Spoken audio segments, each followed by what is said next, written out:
impacts of federal cuts to some agencies supporting museums and libraries through grants are being felt in our region. With many local museums promised these funds, Institute leaders are calling on federal decision makers to reconsider. Ryan Hermanet joins us now with insight from local museum leaders. Hi, Ryan. Hi, Izzy. Museums and libraries across the nation receive funding to operate in many different ways. One of the most used avenues is through federal grants. However, now that funding cuts have been made to the federal agencies which normally would supply these grants, the future of many organizations here in our area remains uncertain. To feel like the work that we do isn't important enough to be supported by the government is pretty disappointing. On Monday last week, the Trump administration's Department of Government Efficiency, known as DOGE, cut funding from both the National Endowment for the Humanities and the Institute for Museum and Library Services, known as IMLS.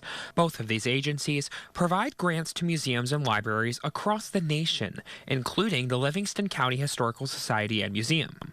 Anna Kowalchuk, who is an administrator at the museum, says this decision to cut funding is frustrating. I think without this funding, and part of our funding is to really improve the overall building project. There's a huge building project that we're doing, and this is a part of that component.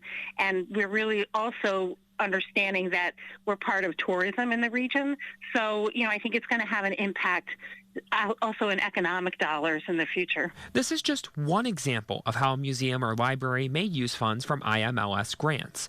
At the Genesee Country Village and Museum, President and CEO Becky Whaley explained their plans to use more than $215,000 from these federal grants towards research of enslavement, which happened in Western New York history. But now they have to find funding elsewhere. This is hard work to do anyway, to do the research and to reinterpret stories like this around enslavement. And so for us to now have to figure out how we're going to pay for that is incredibly challenging and really frustrating and disappointing. Aside from these specific projects, Anna and Becky explained the bigger picture of museums and libraries not having the ability to expand and thrive without these federal funds. And their organizations are among many others already feeling the effects. It's these kinds of grants that support activities and projects outside of our general operating support and allows us to grow. So it's kind of hampered our ability to go forward in some ways.